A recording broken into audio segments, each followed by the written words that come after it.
ចំណងស្នេហ៍ជាង10ឆ្នាំរបស់អ្នកនាងមាសសុខសុភាត្រូវបានបញ្ចប់ខណៈពេលដែលស្វាមីរបស់អ្នកនាងបានទម្លាយសារយ៉ាងវែងអន្លាយថាអ្នកនាងមាសសុខសុភាជឿងប់ងល់ទៅនឹងលោកតាអេសីភ្នំត្បែងតាមជ្រៀតជ្រែកសុភមង្គលគ្រួសារគាត់ដែលរឿងនេះបានធ្វើឲ្យអ្នកនាងមាសសុខសុភាបានចេញបកស្រាយជំរាបសួរប្រិយមិត្តទាំងអស់គ្នាតាមរយៈការបកស្រាយរបស់អ្នកនាងមាសសុខសុភាអ្នកនាងបានលើកឡើងថាការដែលឈានដល់ផ្លូវបំបែកជាមួយនឹងស្វាមីនេះ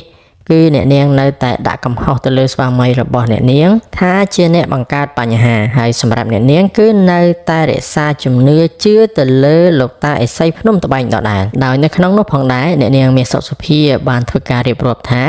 អ្នកនាងបានប្រឹងរស់នៅក្នុងសភាពបែបនេះអស់រយៈពេលជាច្រើនឆ្នាំមកហើយដោយអ្នកទាំងអស់គ្នាបានមើលឃើញតែភាពជោគជ័យរបស់ខ្ញុំតែអ្នកទាំងអស់គ្នាមិនអាចមើលឃើញពីភាពតស៊ូប្រឹងប្រែងរបស់នាងខ្ញុំទេអ្នកនាងថាស្វាមីរបស់អ្នកនាងបានចូលមកក្នុងជីវិតរបស់អ្នកនាងគឺនៅពេលដែលនាងមានអ្វីគ្រប់យ៉ាងអស់ទៅហើយអ្នកនាងបានលើកជាសំណួរថានៅពេលដែលអ្នកនាងបានសុំគេច្រៀងដោយមួយយប់បានតែ$2ទៅ$3នោះតើស្វាមីរបស់អ្នកនាងនៅឯណានៅពេលដែលគាត់បានចូលមកក្នុងជីវិតរបស់អ្នកនាងមានអ្វីគ្រប់បែបយ៉ាងអស់ទៅហើយ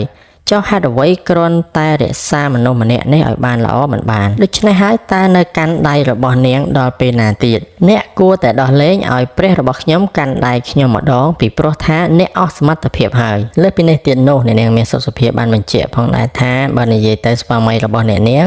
រួមតែសុខជាមួយអ្នកនាងទេនៅពេលដែលអ្នកនាងបានជួបទុក្ខស្វាមីរបស់អ្នកនាងមិនរួមទុកជាមួយនោះទេដោយនៅខណៈពេលដែលអ្នកនាងមិនស្រួលខ្លួនអ្នកនាងចង់ទៅជួបគ្រូដើម្បីឲ្យមើលពីស្ថានភាពជំងឺរបស់អ្នកនាងប៉ុន្តែស្វាមីរបស់អ្នកនាងមិនជូនទៅទេដោយបណ្ដោយឲ្យអ្នកនាងទៅតែខ្លួនឯងហើយថែមទាំងនិយាយថាអ្នកនាងឈួតងប់ងល់ទៅនឹងជំនឿអ្នកនាងមានសុខភាពបាននិយាយថាជំងឺទាំងអស់មិនអាចមើលតែតាមបែបវិទ្យាសាស្ត្របានទេគឺយើងត្រូវព្យាបាលដោយការសមាធិនិងព្យាបាលដោយគ្រូអ្នកនាងមានសុខភាពបានសង្កត់ធ្ងន់ថា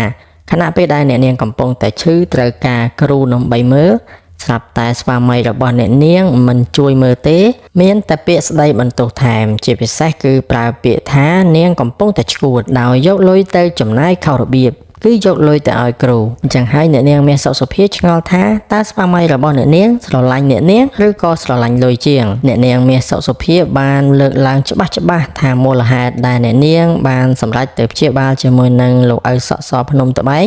ពីព្រោះថាអ្នកនៅជុំចិត្តនៅក្បែរអ្នកនាងមិនអាចជួយអ្នកនាងបានអ្វីទាំងអស់មិនថាជាស្វាមីរបស់អ្នកនាងឪពុកម្ដាយឬក៏ជាមិត្តភក្តិនោះទេសុទ្ធតែមិនអាចជួយអ្នកនាងបានដូច្នេះហើយអ្នកនាងមានតែសម្រេចទៅឲ្យលោកឪសក់សភ្នំត្បែងជាអ្នកជួយសង្គ្រោះអ្នកនាង